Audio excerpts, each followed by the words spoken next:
Oi, pessoal, tudo bem? Eu me chamo Morgana Orso e hoje eu venho contar uma novidade para vocês. Eu vou começar uma série nova aqui no canal. Então, mais uma série, né? Que eu já tô fazendo a série criminal, mas eu vou começar agora com entrevistas. Então, a gente vai fazer conversas aqui com brasileiros que já estão construindo uma trajetória acadêmica, tanto acadêmica quanto profissional, e que moram principalmente aqui nos Estados Unidos, né? Não vou falar que vai ser só daqui, porque talvez a gente conheça pessoas que moram em outros países que possam ser interessantes para a gente fazer entrevista aqui no canal, mas claro que o foco principal vai ser em entrevistas relacionadas aqui aos Estados Unidos. Então, a ideia dessa série é trazer pessoas reais que percorreram caminhos diferentes, desafios, histórias, enfim, tudo para que vocês entendam um pouco mais como funciona esse processo, né, de validar o diploma aqui nos Estados Unidos, estudar fora, entender sobre carreira,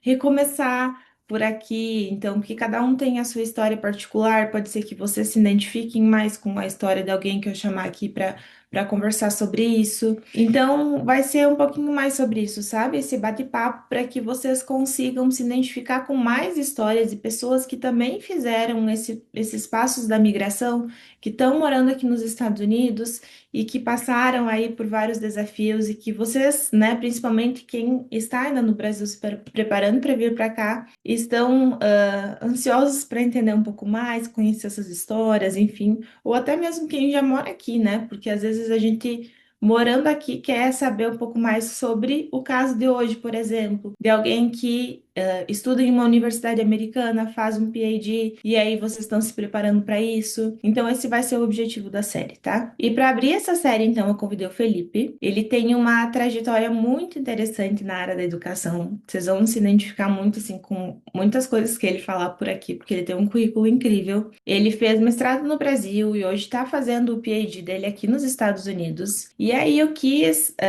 nessa conversa, né, focar especificamente nas questões relacionadas à universidade, sobre como foi fazer o mestrado no Brasil, o que ele encontrou de diferença em relação a estudar aqui em uma universidade americana, como foi lidar com a língua, a escrita acadêmica, enfim, várias coisas para que vocês possam entender um pouco mais esses passos e possam se identificar também. E aí entendam um pouco mais sobre como é reconstruir essa história em outro país. Acredito que essa conversa vai ser muito rica e a gente vai ter muita coisa para explorar aqui. Vocês podem comentar, não deixem de seguir o canal e escrever as dúvidas aqui, que aí depois a gente pode retomar algumas dúvidas de vocês. Eu posso questionar ele, posso responder vocês sobre, né, se eu não abordar algo aqui na entrevista. Então, vamos lá para a nossa primeira entrevista da série. E eu espero que venham muitas outras entrevistas por aqui e que vocês curtam bastante.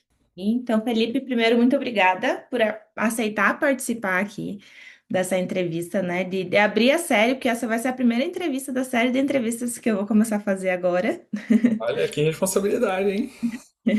E aí, como eu estava falando para o Ó, Felipe antes, eu gostei muito dessa entrevista, de formar as perguntas e tudo mais, porque é algo que eu me identifico muito, né? Então, pela nossa história ser muito parecida na trajetória acadêmica de começar no Brasil, de ter um histórico de dar aulas lá, fazer mestrado e mudar para os Estados Unidos e estudar aqui também. Então, fiquei muito feliz, né, das histórias serem parecidas, e a gente poder conversar mais sobre isso, trocar experiências aqui. E a ideia hoje é mesmo a gente poder conversar de forma mais aberta sobre essas suas experiências, como era lá no Brasil, um pouquinho, né, do que fez, que te motivou a vir aqui para os Estados Unidos estudar também, como é que foi esse percurso acadêmico que te trouxe para cá, que te proporcionou muitas coisas aqui nos Estados Unidos, na universidade também, né? sim, E sim. aí, então, mais sobre essas diferenças. Então, para começar, eu vou pedir para te se apresentar, para te ficar à vontade para falar sobre você, sobre a tua trajetória acadêmica e profissional. Bom, primeiramente, obrigado pelo convite.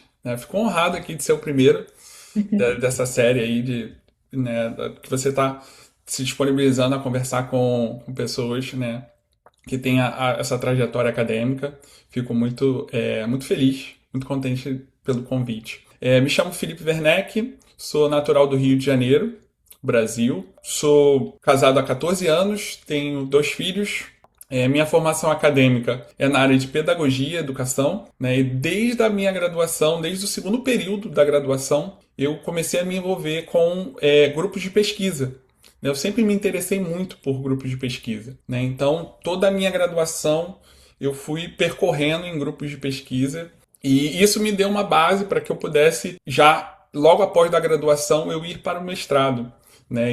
E tem uma história assim bastante inusitada, porque o meu departamento, né, que eu fiz o mestrado, ele não autorizava a gente fazer a prova antes da colação de grau. Né, da colação de grau da graduação. E a prova ia acontecer 2 meses antes da minha colação. E aí eu falei com a professora, professora, e aí, o que é que eu vou fazer? Eu vou deixar pro ano que vem? Poxa, eu queria tanto ingressar agora, logo depois da minha graduação, no ano seguinte.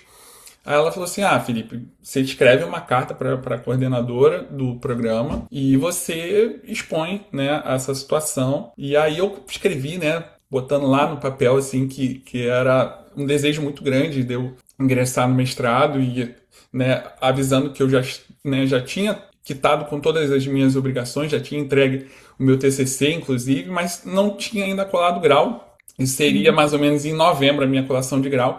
E em setembro eu fiz a prova para o mestrado. Isso no ano de 2011. E aí, 2010, na verdade. 2011 eu entrei no mestrado. Concluí minha graduação em 2010. E aí, ela autorizou eu fazer a prova. E aí, quando eu fui colar grau, eu já tinha participado, inclusive, da entrevista do mestrado. Já sabendo que eu já tinha esse caminho, né, certo de ir para o mestrado. Isso foi muito, muito legal, assim, foi algo que recompensador, né? Porque você trilha toda a sua graduação e você, logo após você já ter uma conquista, né? Um resultado, você foi muito legal para mim, assim.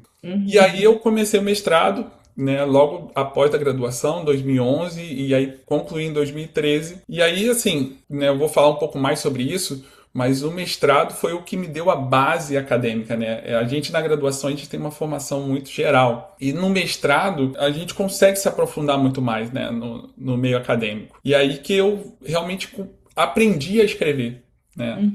No meio acadêmico, de forma acadêmica, né? Então foi algo que me deu toda a base para que eu pudesse estar aqui hoje.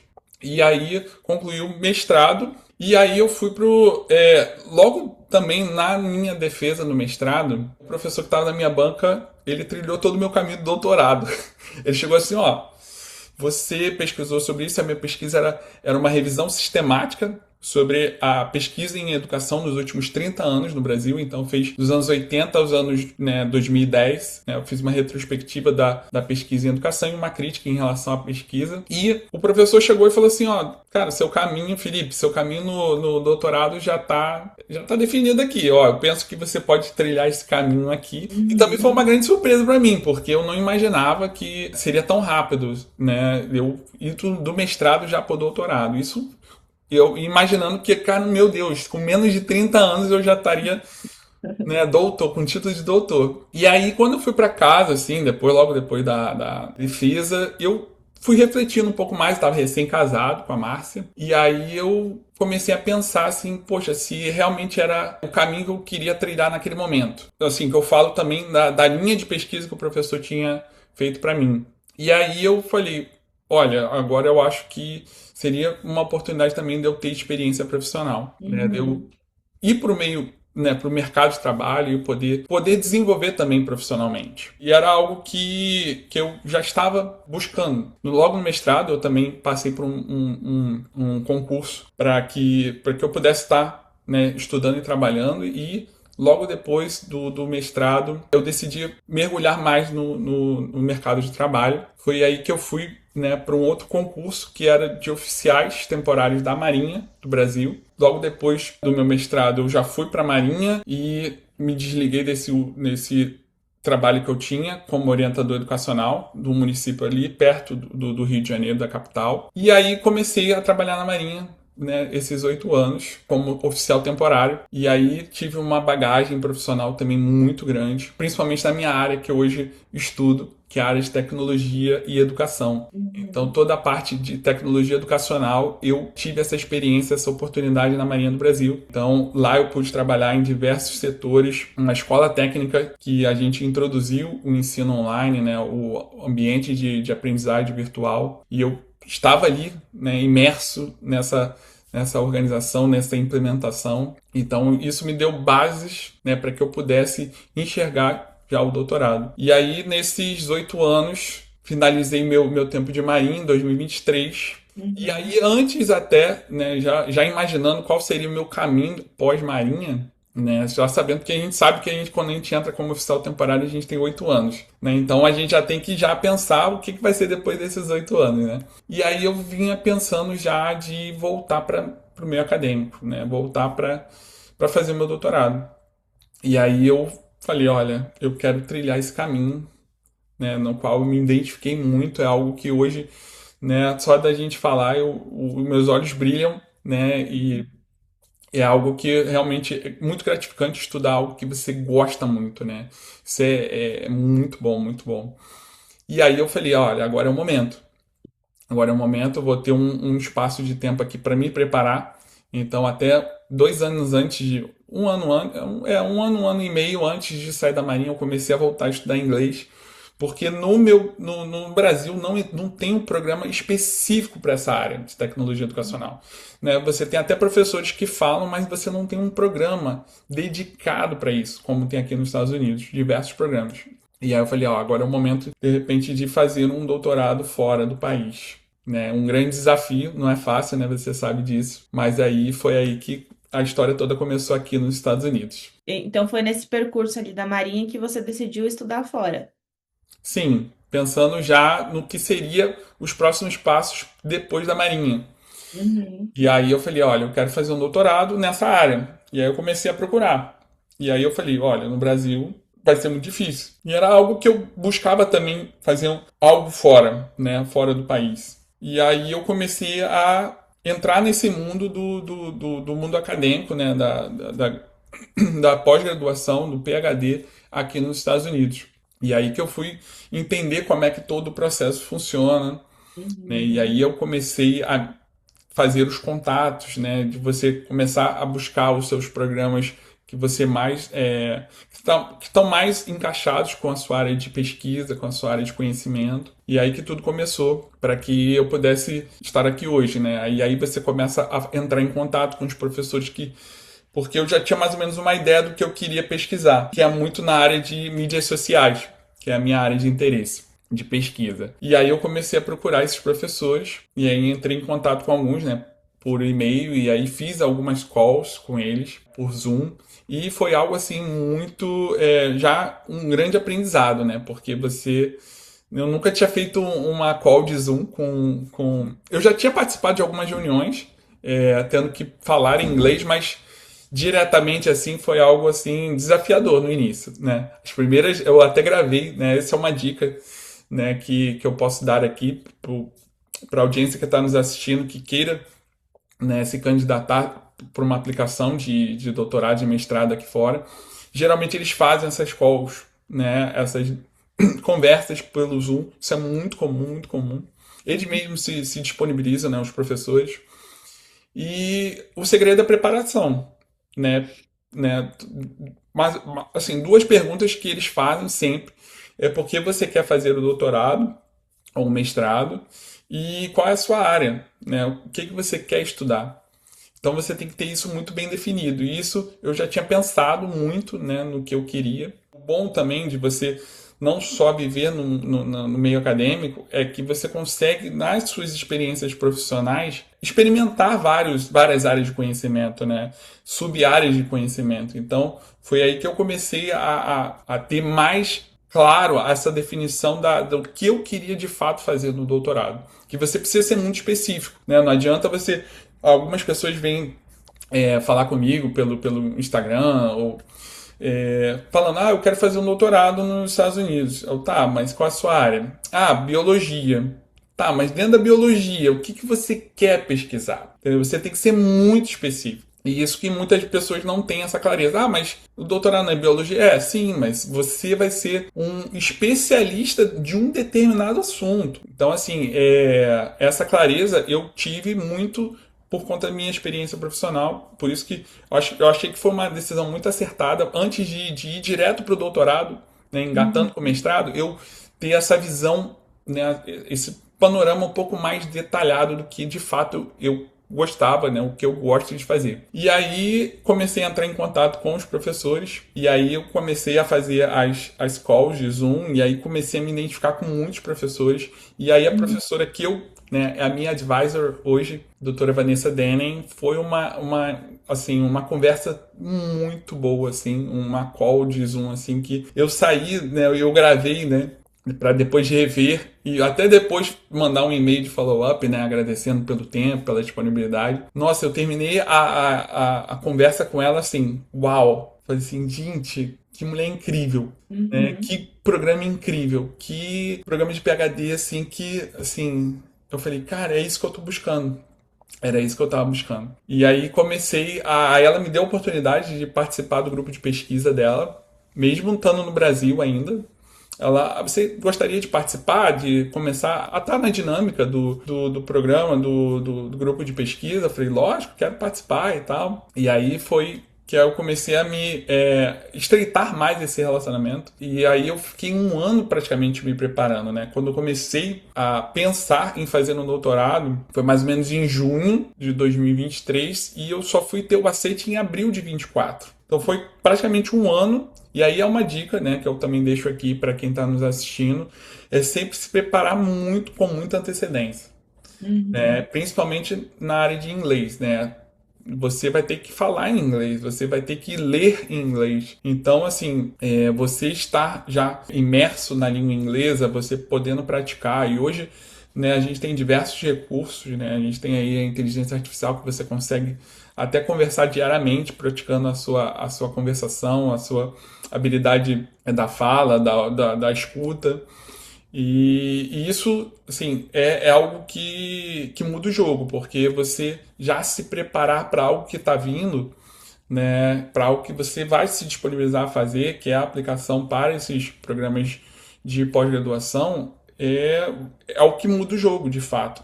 Uhum. Eu ter me preparado um ano antes foi o que me fez estar um pouco mais confortável, né, de passar por diversas etapas, e são muitas etapas, né? Acho que você falou uma coisa bem interessante também aqui para a gente falar um pouquinho mais, é a questão da gente precisa focar muito mais aqui do que a gente foca no Brasil, né? Estudando mestrado, doutorado no Brasil, nas linhas. Porque até no mestrado no Brasil, por exemplo, você vai lá, se inscreve, você vai colocar a linha que você deseja pesquisar, aí, mas nem sempre você vai estudar aquilo que você colocou, e você vai pôr opções. Eu quero essa e essa, mas aí pode ser que você caia lá na terceira, quarta escolha, você vai estudar uma coisa nada a ver que você nem queria estudar. Só que aqui as coisas são muito mais objetivas em todas as áreas, né? Você tem que escolher a linha porque é isso que você vai estudar, tanto que por exemplo, na psicologia, né? Acredito que na tua área seja parecido. Na área da saúde é muito assim. Você vai fazer um mestrado, um doutorado numa área, tem uma licença para aquela área específica, não é uma licença só para ser psicólogo e você pode trabalhar em qualquer coisa. Você tem objetivos específicos e licenças para cada objetivo. E no Exatamente. Brasil, você trabalha com tudo, né? Você faz o que você quiser, a hora que você quiser. Aqui é diferente. Exatamente, eu acho que aqui os programas eles são muito mais específicos, né? São mais objetivos para uma determinada área, né? E o meu, ele me prepara tanto para a área acadêmica quanto para a área, vamos dizer assim, corporativa, para o mercado de trabalho, né? Então a minha área de atuação é aqui que é muito comum aqui nos Estados Unidos, no Brasil não é tanto comum, que é o instructional designer, que é o designer instrucional, que também é muito envolvido com a parte pedagógica, né? Está muito focado nisso. A gente acaba sendo preparado, né, para essas duas áreas e assim é só isso. Então o programa ele vai te capacitar para uma área muito específica. Por isso que eu sempre falo, assim, eu costumo orientar todo mundo, né, de que você tem que ter muita certeza do que você quer estudar, do que você quer fazer, porque o programa ele vai te preparar para isso, né? Então, esteja muito certo, porque assim, também, né, o caminho do doutorado é 4, 5, às vezes até 6 anos. Uhum. Então, é outra recomendação que eu falo assim, ó, queira fazer um doutorado na área que você goste muito, porque você vai ter que estudar muito, você vai ter que ler muito sobre o assunto, você vai ter que escrever muito sobre o assunto. E se não for uma área que brilhe os seus olhos, que não te encante, que não seja algo que você nem sinta que você está estudando, que, né, de tão maravilhado de você, né, estar aprendendo mais sobre o assunto, fica muito mais difícil, fica Uhum. muito mais desafiador. né? Então eu sempre falo, olha, estuda, queira fazer um doutorado na área que você goste muito, na área que você, ao ouvir, você já abriu os seus olhos, você consegue ler diversos, né, livros e artigos com muita facilidade. É algo que eu sempre falo também, assim, porque você vai ter que se dedicar 4, 5, às vezes até 6 anos da sua vida para um determinado assunto. Se não for algo que você é, goste, se assemelhe muito, se tenha um que a gente chama aqui de fit, né, um encaixe muito grande com você, com a sua vida, fica muito mais desafiador. Né? E a gente sabe, né, você que é da área de psicologia, diversos casos. Né? Eu tenho colegas que, né, aqui da própria Florida State, eu esqueci até de mencionar que eu sou da Florida State University, né, o meu PhD é na área de Instructional Designer, Uhum. na área de tecnologia educacional, né, para a gente poder entender mais ou menos a minha área. E aqui mesmo na Florida State, né, eu tenho colegas que acabam é, é, passando por momentos muito difíceis durante seu doutorado, né? Às vezes até entrando em determinadas situações de depressão, né, de desânimo, porque às vezes não escolheram ali um doutorado que estava ali de acordo com o que realmente queria fazer, né? Que estava ali, ou então imaginando que ia chegar aqui ia ser muito mais fácil. E é muito desafiador.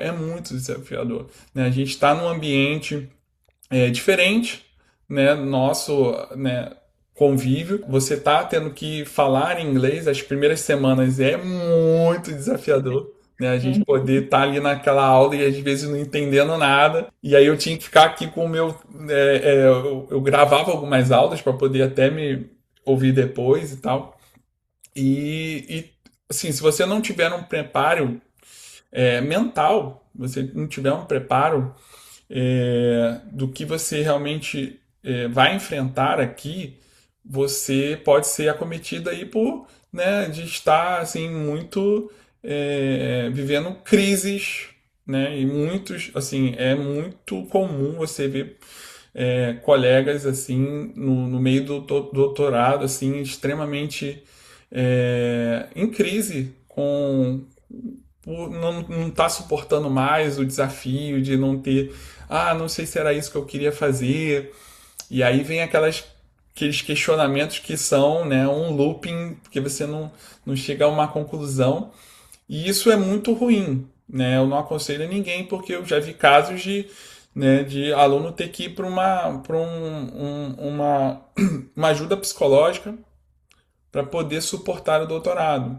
Sim. O teu doutorado é de dedicação exclusiva, né? Sim, dedicação exclusiva. Eu acho que tem Então, um ponto bem importante também, Felipe, porque assim, você falou ali que é na universidade, é na Flórida, né? Eu acompanho muito a Márcia também ali nas redes sociais, a gente conversa bastante, que é a esposa do Felipe, e eu vejo que onde vocês estão em Tallahassee, né? É isso. muito diferente do restante da Flórida, no sentido assim, do inglês, de ter uma comunidade brasileira. Vocês estão muito mais num contexto americano do que quem mora em Orlando, Miami, outras regiões da Flórida. Eu acho que é Totalmente. importante falar isso, porque acho que o povo tem uma noção muito assim de falar: tá na Flórida, vai ser muito português, é fácil. Não é o caso de vocês. Uhum, exatamente. A nossa comunidade brasileira aqui é muito pequena, né? Então, assim, a gente não tem outra alternativa de se falar em inglês, né? Então, desde o primeiro momento você está falando inglês. E aí, outra recomendação que eu faço, outra dica que eu posso dar é assim, se prepare para os contextos que você vai enfrentar, né? Por exemplo, alugar uma casa. Né? E aí eu tenho uma história inusitada aqui, porque assim, é muito desafiante logo no início você falar no telefone com nativos, né, da Sim. língua. Então, para mim ali eu fiquei, meu Deus, o que que ela tá falando aqui? E aí, né, quando a gente foi alugar a casa onde a gente está, ela usou uma palavra que eu não tinha a menor noção, que era, você, Felipe, vai precisar de um cosigner. Aí eu, cosigner? Aí eu, né, fiquei meio na dúvida, mas eu falei, tá, ok. Né, a gente fica às vezes com esse receio de perguntar, isso é muito comum no início, né? A gente fica meio com vergonha de, não vou perguntar que eu não entendi. E, gente, se livra dessa neura, pergunte. Se não entendeu, pergunte. E ou então fala assim, ó, o que é isso? Eu não sou familiar. entendeu? Com esse termo. E aí depois da ligação que eu fui pesquisar, e não foi fácil, tá? Porque eu achei várias derivações para palavra cosigner que é fiador. Entendeu? E aí o que eu fui. Ah, é um fiador, poxa. E assim, cosigner eu tava achando que era uma testemunha, né? Tipo, eu tentei fazer uma associação aqui de assinar, tipo, assinar junto, né? A cosigner, então.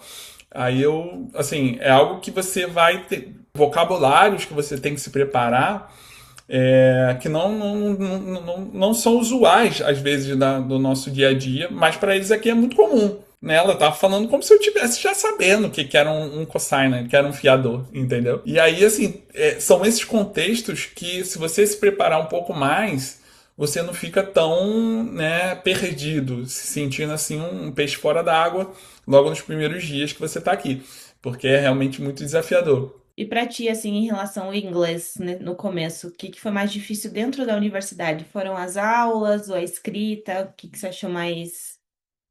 Eu acredito que, assim, para todo mundo é esse primeiro impacto das aulas, né? De Uhum, você, por mais que você consiga, e aí também tá aí, o modelo é muito parecido com o do Brasil, né? A gente recebe o material do professor, e aí são artigos, enfim, capítulos de livro, então a gente lê, né, para a gente se preparar para a aula. Isso ajuda muito já para você estar no contexto, mas é muito desafiador nessas primeiras aulas de você entender tudo em inglês, né? E eles não assim, eles estão já num nível assim, tipo, não vão falar devagar, não vão, às vezes sai aquela gíria, enfim, aquele inglês do cotidiano.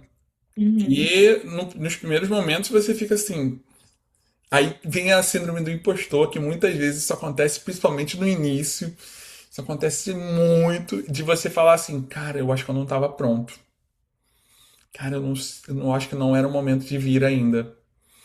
E você, na verdade, como eu falei, você, assim, não tem como. Até as coisas que a gente vai conversar aqui, que a gente está falando, não tem como você vivenciar sem estar aqui. Entendeu? uhum. Vai ter experiências que são muito particulares, que vão ser só sua, né? E, de fato, a gente fica ali. Meu Deus, eu acho que não era o momento para estar aqui, né? A gente fica meio desesperado no início, por isso que eu gravava muita coisa para poder rever em casa e aí preparava algumas coisas até para falar na aula, para poder ficar mais, né? É importante você estar participando, estar, né, engajado, interagindo com a turma. Mas realmente é muito desafiador no início, as primeiras aulas, né? Você entender tudo que o professor está falando no início. Eu entendi assim 60%. Eu chegava aqui em casa e falei assim, acho que eu entendi 60% da aula. Aí depois vai aumentando, né? Porque aí o seu ouvido vai acostumando, né? E assim, não tem jeito. A fluência ela vem com o tempo de exposição. Não tem outro jeito de você alcançar a fluência. Não tem método mágico. O método mágico é você estar ali imerso, e quanto mais você está ali imerso, você vai. O seu cérebro, né, o seu ouvido vai ouvindo as palavras e aí você vai conectando e a coisa vai clareando bem mais. E aí, né, você vai passando para os próximos semestres e a coisa vai dando né, uma tranquilizada, né? Sim, é o que eu sempre falo pro pessoal que me pergunta sobre o inglês, porque o pessoal tem muito medo disso, né? Mas eu falo assim, não espere ter a fluência, porque a fluência você vai adquirindo no processo. Você tem que Isso. estudar para as entrevistas, para começar a ter o básico, assim, para engrenar, mas a fluência você vai adquirindo no percurso, não tem como ser antes disso. A não ser que você já tenha tido alguma experiência anterior de intercâmbio, alguma coisa que te colocou ali na prática. Mas Exato. fora isso, não, fazendo cursinho no Brasil não tem como. Não tem como, não tem como. Porque é o inglês do dia a dia, né? Por mais que eu estivesse 2 anos já fazendo aula de conversação todo dia, meia horinha por dia, e estando com a professora e a gente podendo falar, podendo ouvir. Quando você chega aqui, é uma outra realidade. É uma outra realidade. Né? Então, assim, não espere realmente estar pronto para viver tudo, porque você nunca estará pronto para tudo. Não espere estar 100% fluente, porque eu ainda estou no processo de fluência. Cada dia a gente às vezes aprende uma palavra nova, uma, uma, uma frase nova, né, algo que eles utilizam, e aí você vai aprendendo. E aí é isso. Né? O domínio da língua ele se dá com o tempo, né? Igual uma criança, quando aprende a falar, né? Primeiro ela vai ouvir bastante, depois ela vai começar a falar, né? E aí várias vezes eu falava assim para minha esposa, gente, eu me sinto o meu filho de 3 anos. Porque, cara, eu falo, meu Deus, assim, travado e às vezes com palavras erradas, mas não entre na neura também de falar perfeito. Porque a gente sabe, né, na universidade, é muito comum aqui nos Estados Unidos a gente ter pessoas, alunos internacionais nos programas. Então, por exemplo, no meu programa tem alunos de diversos lugares do mundo. Né? Então, a gente tem chineses, coreanos, africanos, europeus. E, assim, cada um com seu sotaque, tá? Cada um com as suas limitações. Nenhum fluente de inglês, né? Com língua nativa. Tem alguns americanos, mas cada um com as suas limitações. E, assim, Uhum. eu não vejo ninguém com essa neura de ai, não vou falar e tal, não sei o quê, bababá. Não se exponha mesmo falando. Eu já falei muita coisa errada, né? E aí tem uma disciplina que eu fiz que foi para ser TA, né? Que é o Teaching Assistant, que ela pedia pra gente gravar algumas coisas. Nossa, e ela, assim, foi muito legal porque ela dava feedback. Você ter um feedback de um nativo, né? Do inglês, cara, é outra coisa também, né? E aí eu aprendi muito com ela, assim, né? Palavras que eu tava falando errado, e aí eu fui melhorando, e né, a gente tinha que se apresentar, e era pelo menos ali umas 4, 5 apresentações durante o semestre. Então, aquilo ali me fez me preparar bem mais para estar em sala de aula, até mesmo com o aluno. Né? Então, não fique nessa neura também de, não vou falar porque meu inglês, meu sotaque não entra nisso. Porque se você ouvir um indiano falando, né, você vai olhar assim, cara, que é isso? Entendeu? E eles, assim, falam naturalmente, né? Naturalmente, assim, com maior tranquilidade. E o americano também, ele entende, ele faz aquele esforço também de entender, porque ele sabe que você, né, tá falando uma outra língua. Isso é muito comum no Brasil, isso, né? Quando a gente vê um que a gente chama de gringo, né, um estrangeiro tentando falar português, a gente tenta fazer o máximo para entender o que ele está falando. A E gente acha fica legal, junto acha e acha bonitinho, né? legal, acha bonito e acha, pô, cara, que genial. E os americanos também acham. Uhum.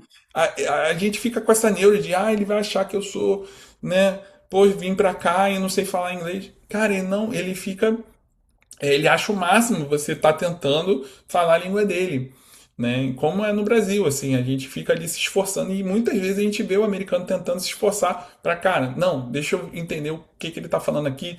Caso eu não entenda, ele vai tentar explicar de outra forma. Então, assim, é algo que você vai encontrando aqui. Isso é muito legal também. Uhum.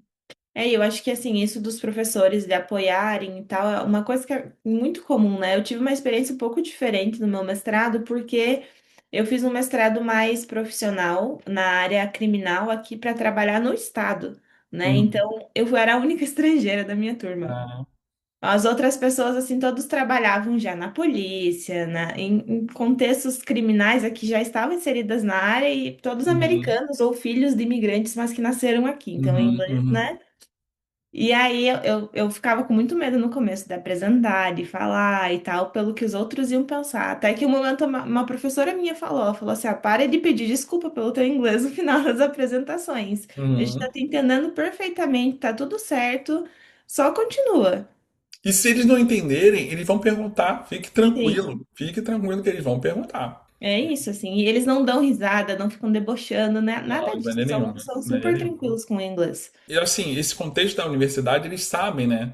Até os alunos americanos, até os undergrads, né? Que são os alunos que estão fazendo a graduação, eles sabem que eles vão ter professores internacionais, que alunos de mestrado, de PhD, né, essencialmente PhD, são alunos internacionais. Então, assim, você está esbarrando com toda hora com um aluno internacional.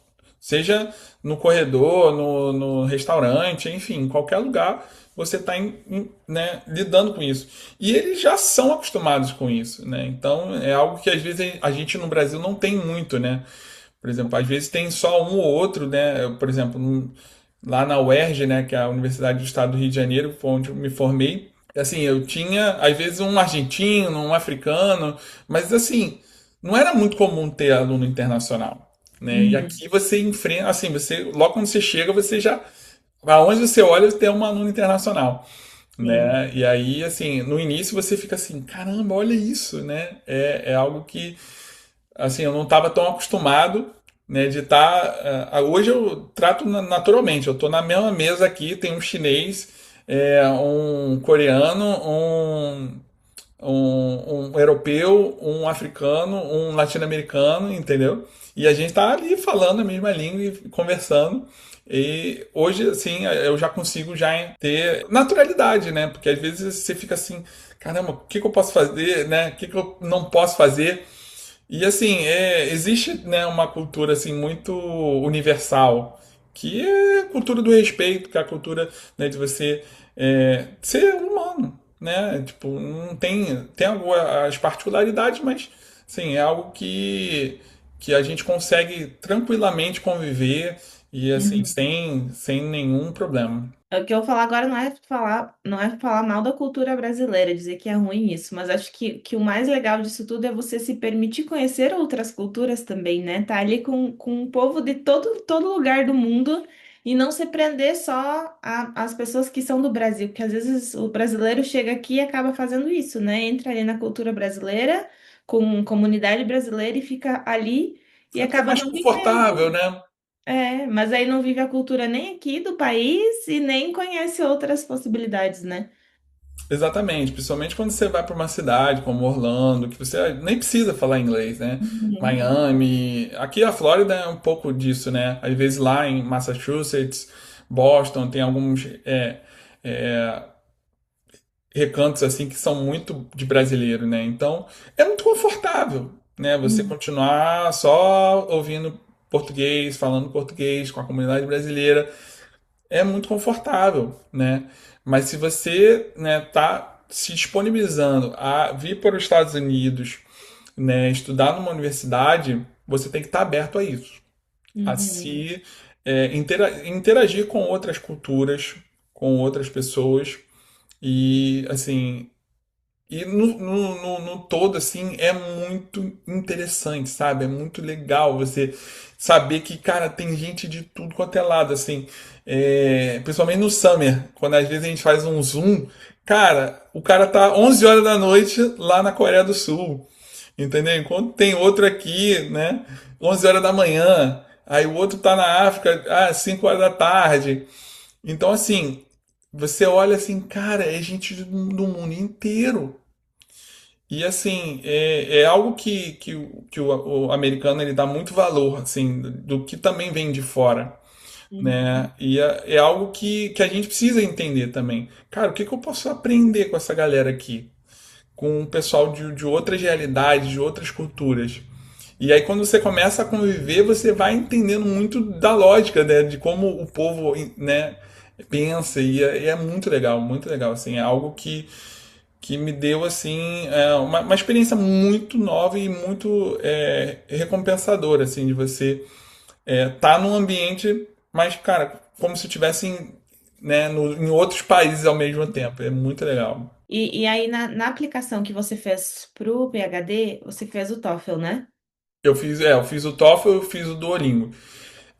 Eu me acostumei mais com o Duolingo porque o Duolingo Uhum. ele é mais um inglês mais usual do dia a dia. O TOEFL ele é bem acadêmico e tem toda a estrutura que é um pouco mais engessada assim. E eu me identifiquei muito com o Duolingo, né? O Uhum. Duolingo você consegue fazer online na hora que você quiser, dentro de casa. Claro que precisa, né, seguir todas as regras, né, da prova, de você não ter ninguém no seu ambiente, enfim, eles fazem todo as guidelines, né, que você tem que seguir ali para você poder ter a prova validada, né? Mas assim, eu me senti muito mais confortável quando você está em casa, você está no seu ambiente, né? Então, o TOEFL eu fiz 2 vezes e eu me senti assim, caraca, muito. assim, é uma certa pressão de você estar no ambiente ali, a prova, e todo mundo ali, e fecha com fone de ouvido, né? E fica o fiscal ali, né? Tem gente que é super tranquilo, né? De fazer, né? O TOEFL, mas eu preferi fazer o Duolingo que eu achei mais assim, um pouco mais usual, eu consegui desenvolver muito mais o meu inglês assim, é, de maneira mais natural. E aí foi aí que eu atingi a nota que eu precisava. Que, Uhum, inclusive, na verdade, o Duolingo era uma nota até maior que o TOEFL. Né? Eu tive que estudar um pouco mais, mas como eu senti tão assim confortável em fazer a prova em casa, a hora que eu queria, né? Então eu escolhia melhor a hora, depois de você fazer uma refeição, de você estar tranquilo, não ter nada, nenhum problema. O TOEFL não, você tem que agendar, então tem um dia específico, né? Às vezes não tem o dia que você quer. E eu já cansei de ver pessoas que tiveram que fazer a prova do TOEFL, porque senão perde, com febre, às vezes passando mal, num dia ruim, né? Na primeira prova que eu fiz, eu fiquei tão tenso que eu não consegui dormir a noite bem. Não consegui. Ficava toda hora querendo lembrar de alguma coisa, não sei o que, bababá. estudar. Ai, cara, isso foi horrível, porque aí quando eu cheguei na prova, cara, eu cheguei cansado, porque eu não tinha dormido bem no dia anterior. E aí eu fiquei, cara, assim, fiz a prova, mas sabe quando você sente, cara, não tô bem pra fazer a prova, não tô Uhum, bem, né? E aí não fui bem. E aí a segunda vez eu falei assim, cara, eu vou tentar outra alternativa. Aí o pessoal, não, faz o Duolingo e tal. E aí eu fiz o Duolingo e aí me identifiquei muito mais. E aí eu falei, ah, agora é daí pra cima, vamos atingir a nota. Assim, é desafiador, não é fácil fazer essas provas. Só o inglês básico, basicão que às vezes a gente tem no Brasil, não dá. Não uhum, dá. Tem que estudar, tem que ir para o intermediário, pelo menos, para você ter um pouco mais de bagagem, repertório, porque você vai ser exigido de falar de um determinado assunto, você vai ter que ser exigido a escrever de um determinado assunto. Então, se você não tiver um mínimo ali de repertório, de vocabulário, de contexto, você não consegue evoluir nessas provas. uhum. Tanto que o tipo de estudo é diferente de você estudar o inglês só, né? Porque às vezes se um americano fizer o TOEFL, ele pode ir mal porque tem perguntas ali, tem coisas de gramática, etc., que no dia a dia a gente não usa, mas que você Uhum. precisa estudar para a prova. Tem uns modelos, né, de você, como é que é a escrita, de você ter que fazer, né, aquele modelo, assim, às vezes que até a gente aprende a fazer redação e tal, então você, né, deixar ali tudo muito encaixado, né, de você não deixar ali espaços entre um texto e outro, enfim, tem diversos detalhes que você precisa entender o que está sendo cobrado da prova. Então, Uhum, assim, eu fiz um preparatório com uma professora específica para a gente treinar o Duolingo. E aí a gente treinava, fazia simulados, né, os exercícios que você tem na prova. Então, essa aí é uma outra dica. Cara, tem que fazer simulado, vai para cima do simulado, prepara teu inglês em cima do que a prova vai te exigir, né? Porque senão você, ah, não, eu consigo me virar. E aí chega na hora da prova, você arrasa e aí vem aquela frustração. E não é barato, tá? Não é barato. A prova do TOEFL, quando eu fiz, estava mais de R$ 1.000, tá? uhum, E a do Duolingo é um pouquinho mais barato, mas assim, é caro. Então, assim, se você não se preparar, é um investimento que não vai ter retorno. Então, assim, se preparem bastante, façam simulado. Tem um simulado do TOEFL, que é o simulado pago. Às vezes a gente fica, ai, poxa, eu vou pagar. Pague, porque sabe por quê? Você vai ter o resultado ali do simulado. Ele vai te dar um resultado e aí, pô, isso também me clareou bastante. E você faz um simulado como se estivesse na prova mesmo, entendeu? Ele te dá o programa, você abre o programa no computador e você faz a prova. Então, é algo que você tem que vivenciar antes de fazer a prova, senão você pode estar jogando dinheiro fora. uhum. E você teve que fazer mais alguma prova, além do inglês ou não? Eu fiz o GRE, que é como se fosse um teste aqui de é, conhecimentos, como se fosse um vestibular, né? Uhum, A FSU ela exigia o GRE, hoje não mais, mas na época eu tive que fazer. E aí a professora até falou assim: Ah, Felipe, faz ali o básico, não precisa também. Aí eu entendi mais ou menos a prova, tinha algumas coisas que eu já lembrava de. E assim, é bem conhecimento de ensino médio, tá? Então, assim, não sei se alguém vai fazer o GRE, mas não é nada muito difícil. Você só tem que se acostumar com o inglês, o que está sendo pedido ali em inglês. Mas, assim, eu tive que fazer o GRE e foi tranquilo, assim, não foi nada muito ruim, não. Hoje muitas universidades não pedem mais, depois da pandemia eles pararam de exigir, né? Mas as maiores universidades aqui ainda exigem. Então depende Uhum. muito do curso, para onde a pessoa vai, enfim, mas algumas ainda pedem. Uhum, uhum. Sim, sim. E aí tem, por exemplo, tem universidades que depende da nota também exigem a nota do TOEFL, do Duolingo, né, de acordo com, enfim, o critério que elas estabelecem. Então tem, o mínimo é 80 do TOEFL e tem universidade que pedem 110, Uhum. 115.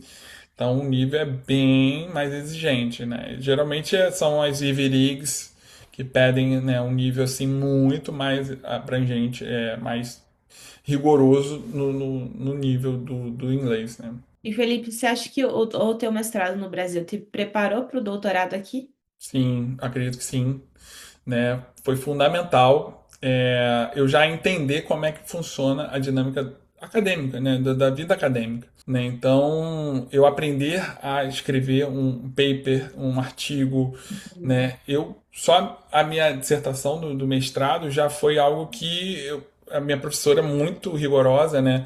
É, em termos assim de escrita acadêmica, então aprendi muito como escrever, como montar um artigo acadêmico. Então, isso tudo me preparou para que eu pudesse é, viver o doutorado aqui, né? Que é muito similar, né? A estrutura de um paper, ela é muito similar, né? Sim.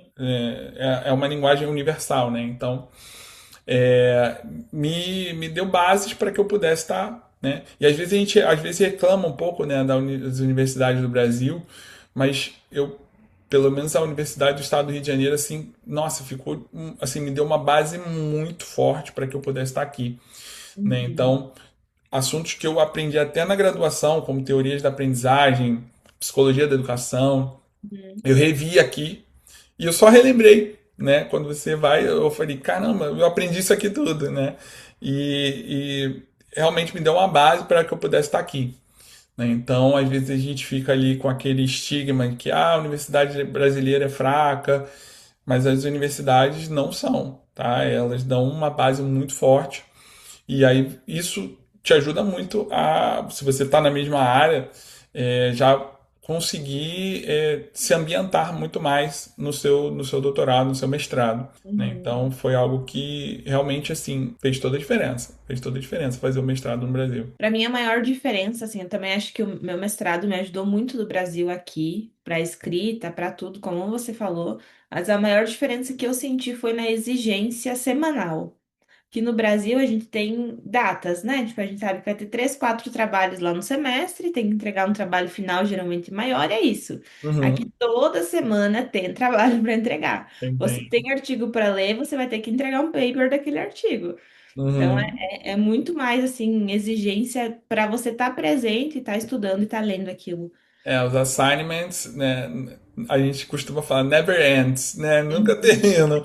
Toda semana tem uma participação ali que você tem que fazer numa discussão, né? Ou então você tem que escrever alguma coisa, né? Então, o nível de exigência, né, como você colocou, em termos de período assim, de semanal, assim, realmente aqui é muito mais exigente. Não tinha parado para pensar nisso, que assim, realmente no mestrado a gente tinha algumas datas, a gente tinha texto para ler toda semana, mas não tinha trabalhos. E aqui realmente toda semana você tem pelo menos dois, às vezes três trabalhos para entregar. Por isso que eu falei, escolha algo que você goste muito de estudar.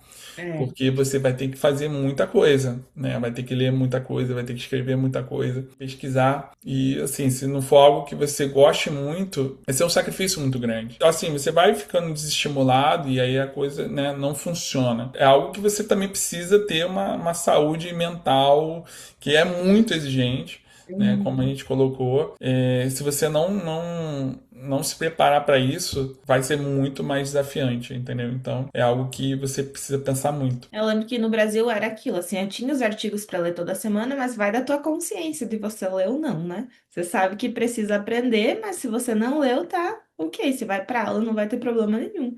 Mas aqui você não tem essa opção, você tem que ler, tem que entregar o trabalho. Se você for Uhum, discutir num fórum de discussões online, tem que comentar no dos colegas, tem que participar, não é só fazer o teu comentário.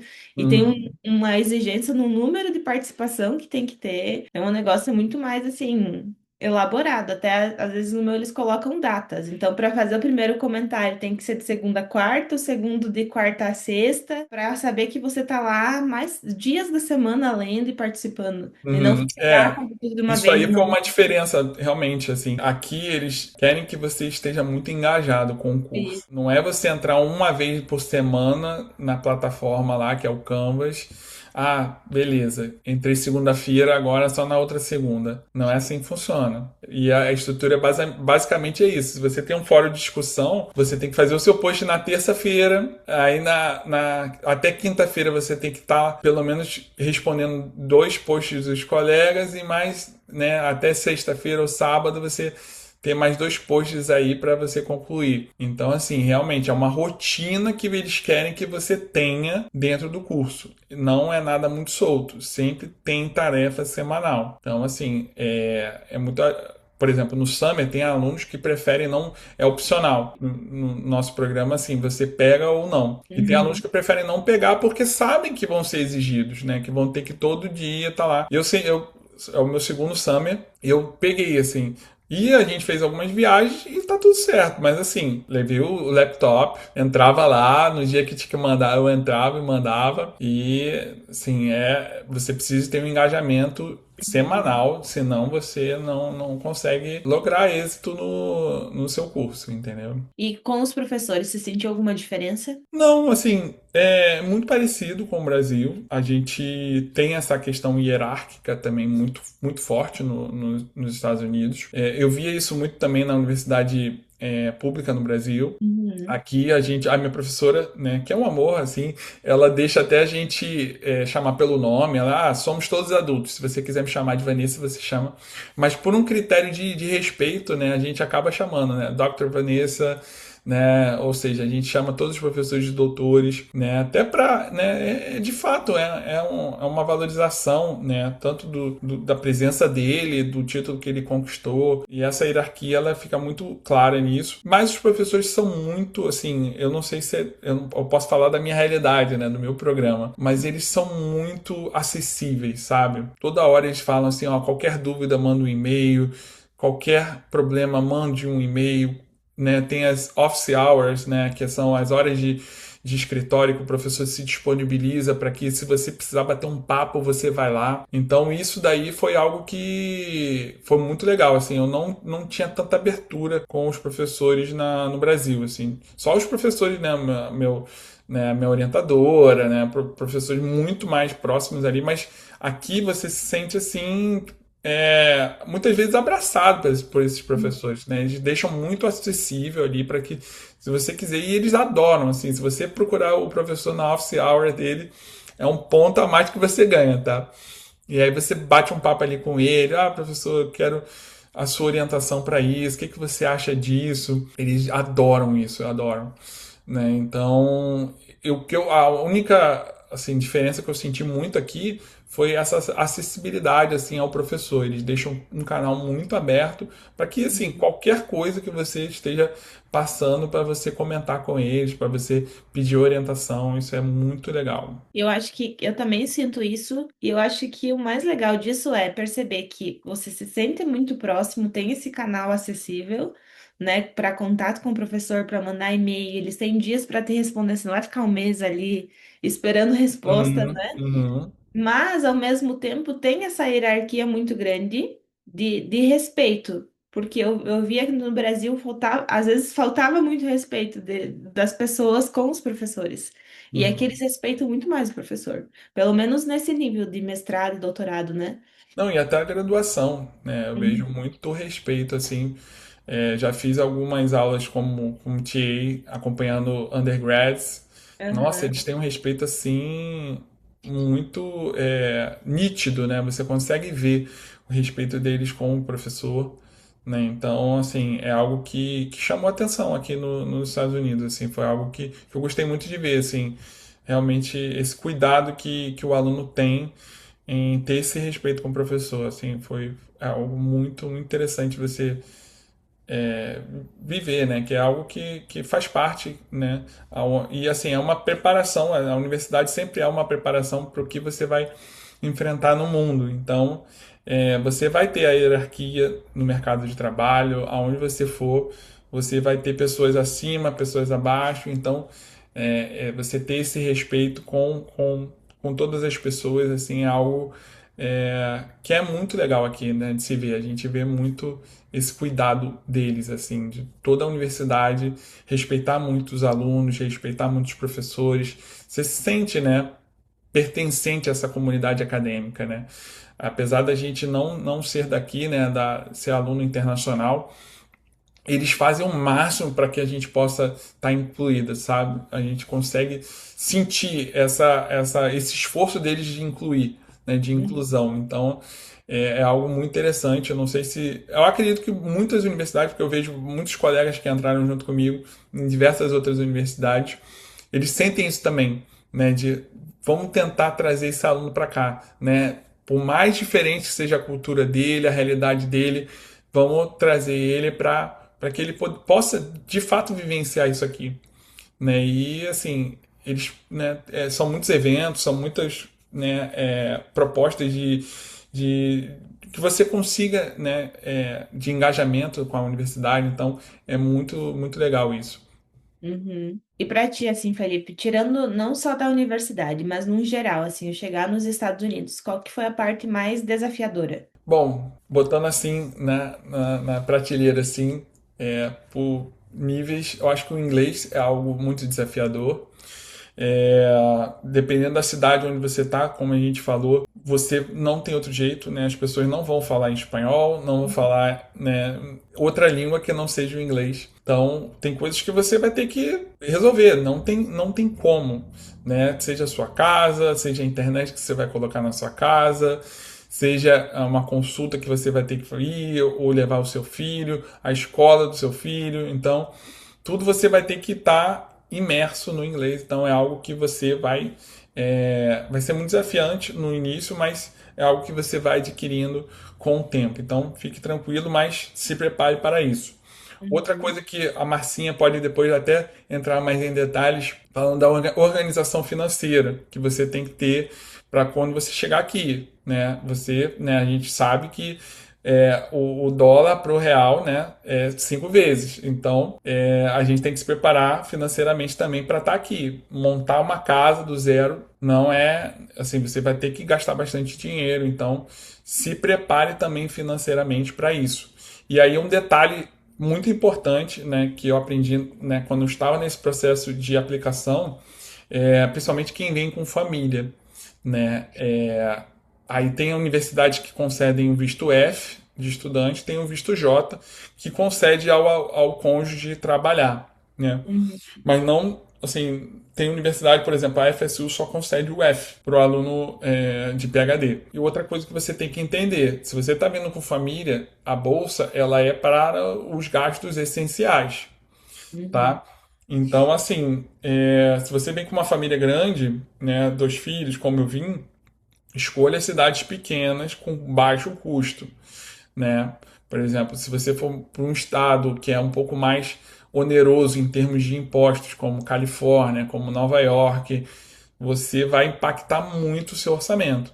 Então, escolha cidades mais acessíveis financeiramente, né, com custo de vida mais baixo, para que você consiga sobreviver com a bolsa, né? Então, era algo que eu também estava no meu radar, assim, cidades pequenas, cidades que com a bolsa eu consiga pagar todas as minhas contas. Então, é algo que você tem que pensar. Então, é outro desafio aí, a questão da organização financeira. Se preparem a longo prazo, porque assim você vai ter que ter um custo mensal aí, logo de início também um budget, né, um orçamento que você vai ter que injetar ali logo de início para você organizar a sua vida, né, a sua casa, enfim, a internet que você quer usar, enfim, tudo, né? E no começo tem muitos gastos, né? Porque é alugar a casa, tem que ter Aí ali tem aqui o security aluguel. deposit, você tem É. que ter um aluguel a mais que você tem que colocar. Então, tudo influencia, né? Tudo acaba somando para o impacto financeiro. Então, se você não tiver isso muito claro de que, olha, eu vou ter um gasto inicial bastante considerável, muitas pessoas podem até se começar a ter problemas financeiros, né? Então, e Uhum. principalmente quando você está com família, tá? Porque quando você está sozinho é uma realidade um pouco à parte, né? Você consegue dividir o apartamento, isso é muito comum aqui, você dividir com duas, três pessoas, e aí você fraciona os seus gastos, né? Então fica um pouco mais tranquilo. Mas quem vem com família, prestem muita atenção em relação à organização financeira, escolher uma cidade que seja mais acessível financeiramente para que você não fique desesperado ou fique ansioso por, né, não estar conseguindo dar conta financeiramente dos seus gastos, né?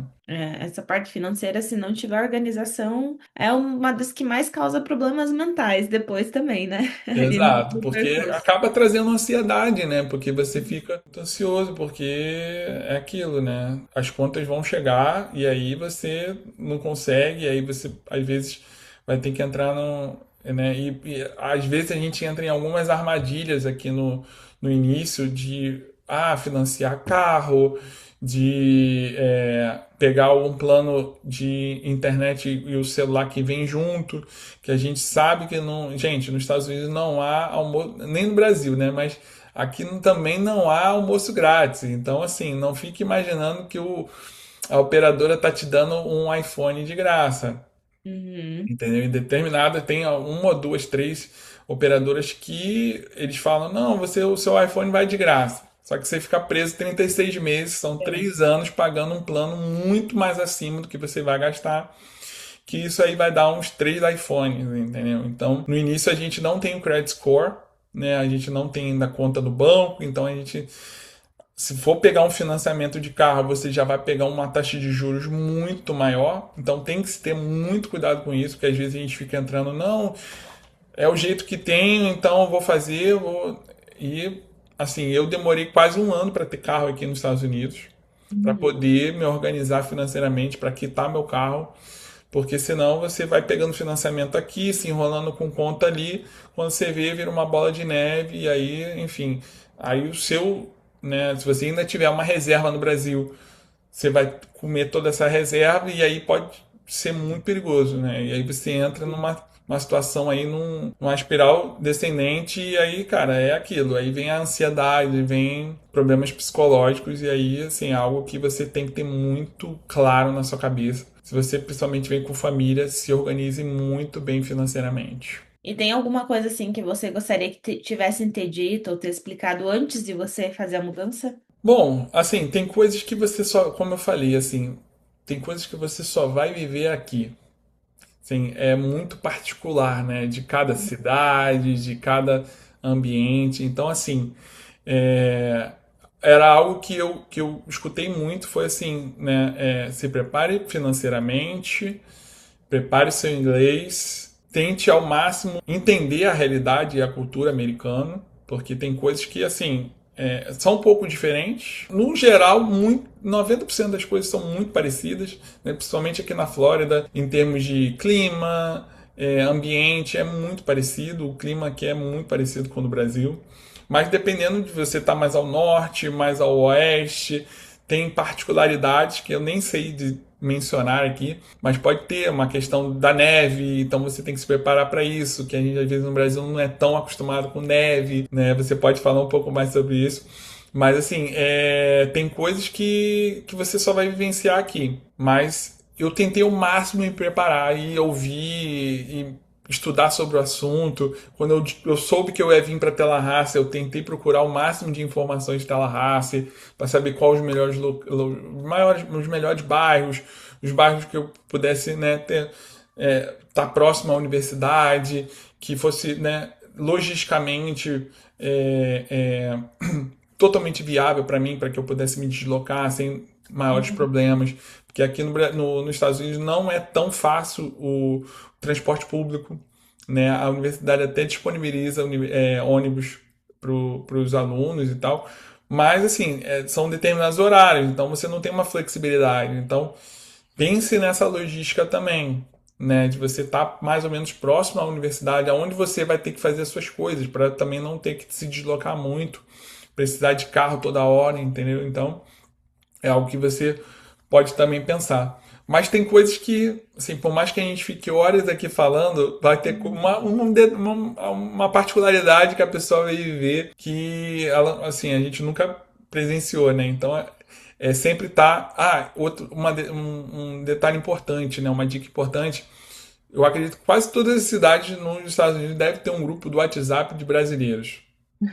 É, assim, ajuda bastante, tá? Ajuda bastante. No início, então, que você tá muito perdido, você não sabe o que que é nada na cidade, então você ali, logo antes no Brasil, já soube desse grupo, e aí eu já falei, e aí as pessoas iam, né? Tanto que uma colega minha da universidade se disponibilizou de ajudar a gente pra caramba. Ela fez uma call de Zoom explicando mais ou menos como é que era aqui.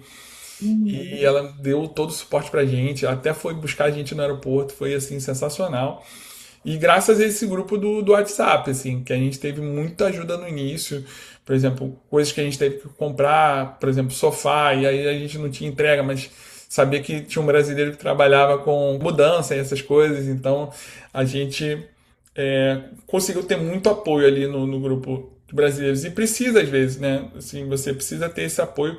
Não fique sozinho, né? Não fique agonizando sozinho, porque é muito ruim, né? Você, às vezes, ficar ali, tente externar o problema que você está passando, seja para o seu advisor, ou então, se for uma coisa assim mais usual para o grupo de brasileiros que tem na sua cidade, e que isso vai te ajudar bastante. Eu acho que eu pudesse dar essa dica aí, assim, algo que fez diferença para mim no início. Acho que em relação à comunidade brasileira, que a gente precisa ter um equilíbrio, né, Felipe? Porque assim, como você falou, às vezes a gente vai precisar muito, a gente precisa para se sentir em casa também, para criar a família, porque os amigos acabam se tornando família, Uhum, mas uhum. a gente também precisa viver a cultura aqui, ter os contatos e tal. Então é o equilibrar, não ficar só em um dos lados, né? Exato, exato. Isso é muito importante porque, como a gente conversou, né? A gente está vindo para um país e que a gente precisa entender a dinâmica desse país. Eu não posso só também viver o Brasil aqui dentro dos Estados Unidos, né? Então, assim, eu vou estar carregando a minha identidade cultural, né? De tudo que a gente traz do Brasil, mas é importante a gente também se envolver com a comunidade americana, né, com tudo e sempre tem ali muitas oportunidades para a gente se engajar com a comunidade, né? Então, Uhum. a universidade mesmo, ela põe diversas coisas ali que, junto com a sociedade, a gente consegue estar muito, assim, logo no início a gente ia, aqui sempre tem, como por ser a capital da Flórida, sempre tem desfiles aqui comemorativos, e a gente sempre foi nesses eventos, a gente sempre tenta ir nos eventos da cidade, que tá ali né, a comunidade toda da cidade, né? Então você entende muito mais da cultura, se envolve muito mais. Isso é muito importante também para você mesmo, né? Para você aprender algo novo, né? Não ficar só também, porque como a gente falou, é muito confortável você só ficar ali, né, na sua comunidade, no seu gueto, falando, né, a sua realidade ali. É muito gostoso, mas você precisa, né, ir além. Né? Então, ir além é se envolver com a comunidade também americana, com a cultura americana. Então, é algo que te faz amadurecer muito mais, crescer muito mais. Então, é algo que você também precisa, né? Que é como você falou antes do inglês, da importância que ele tem aqui, né? Porque tem gente que mora aqui há 20 anos e não aprendeu inglês porque tá só na comunidade brasileira. Então, acho que esse equilíbrio, assim, é o fundamental para te conseguir fazer as duas coisas, ter a tua comunidade, ter a tua cultura, mas também viver a cultura aqui, que a partir do momento que você decide mudar, e se você decide ficar morando nesse lugar, você precisa se adaptar também, entender que a partir de agora aqui vai ser tua casa, né? Exato, exato. E assim, tem muitas oportunidades para você aprender inglês aqui, né? Tem bibliotecas municipais que oferecem curso, né, do ESOL, e assim, é custo simbólico, né? Às vezes é 30, US$ 40 que você vai pagar ali, às vezes até no valor semestral, é muito simbólico, e, assim, para você poder aprender inglês, que é assim, é o que vai mudar muito a chave para que você possa ter empregos melhores, para você ter, né, um pouco mais de você absorver um pouco mais da cultura americana, entender um pouco mais, né, da cultura americana. Então, assim, tem que se envolver, tem que se envolver. Eu sempre falo assim, ó, por mais que é, não esteja no teu radar ali, né, de prioridade de querer aprender inglês, se você pensa de vir para cá, tem que aprender inglês. Tem que estar já imerso no inglês, porque é algo que vai te potencializar para coisas melhores, né? Felipe, eu posso pôr teu Instagram aqui para o pessoal seguir Sim, e pode acompanhar. Eu vou ser. pôr o da Marcinha também, que é a Tá esposa do bom, tá Felipe. bom. Ela logo, em breve vai dar uma entrevista aqui também, já tá combinando, já tá conversando, mas ela posta muito dessas coisas que o Felipe falou agora, né? De ir na biblioteca com os filhos, de ensinar eles tocando instrumentos. Ela posta muita rotina também para quem quer Hum. entender um pouco mais, quer emergir um pouco na cultura antes de vir, né? Então, acho que é bem legal seguir e acompanhar para começar a ter uma ideia de lugares como Tallahassee, como se falou, tem poucos brasileiros, então não tem tanta gente falando sobre o lugar, sobre a experiência aí na internet, né? A gente até tava pensando em gravar algumas coisas assim mais específicas Uhum. aqui, porque é difícil você encontrar até, né? Porque e tem Sim. cidades muito pequenas aqui que a gente não tem muita referência, né? Então, era algo que a gente buscou muito assim no YouTube, no Google, pra gente saber, né, um pouco mais sobre a cidade e tal. Então, se você quer vir para cá, né, e pensa ou às vezes se mudar, né, dentro dos Estados Unidos, é algo que a gente busca muito. Começa a seguir, começa a interagir com pessoas locais, porque isso ajuda demais para você entender um pouco mais como a cidade funciona, quais são os bairros, os eventos, enfim, isso tudo acaba ajudando muito a gente Uhum. poder ter uma vida tranquila nos Estados Unidos. É isso aí. Então, muito obrigada, Felipe, por ter aceito participar aqui dessa conversa. Foi ótimo conversar contigo, entender um pouco mais da tua experiência. Em breve converso com a Marcinha também. Quem sabe aí em algum momento a gente se encontra em alguma viagem, conhece pessoalmente, né? Sim, Estou vamos sempre ver, vamos conversando ver. com ela.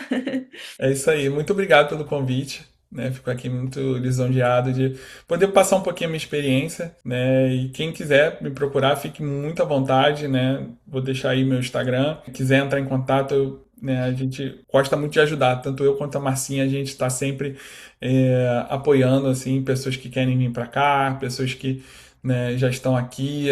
A gente sempre tenta passar um pouquinho da nossa realidade. É pouco tempo que estamos aqui, mas já conseguimos contribuir com bastante coisa. Então, fique à vontade para nos procurar, tá bom? Quem sabe no momento futuro a gente faz outra entrevista falando do pós-doutorado, como foi, como é que tá o trabalho, Pois contando é, outras pois é. experiências.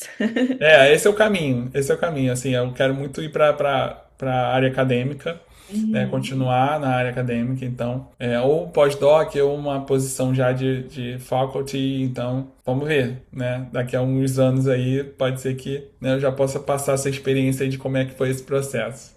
Vai dar certo, sim. Boa sorte nesse processo e no final Igualmente, igualmente. do PhD e continuamos conversando. Então, muito obrigada, Felipe. Obrigado você, Morgana. Até mais aí. Um abraço para a Tchau. família. Valeu, Obrigada. tchau, tchau.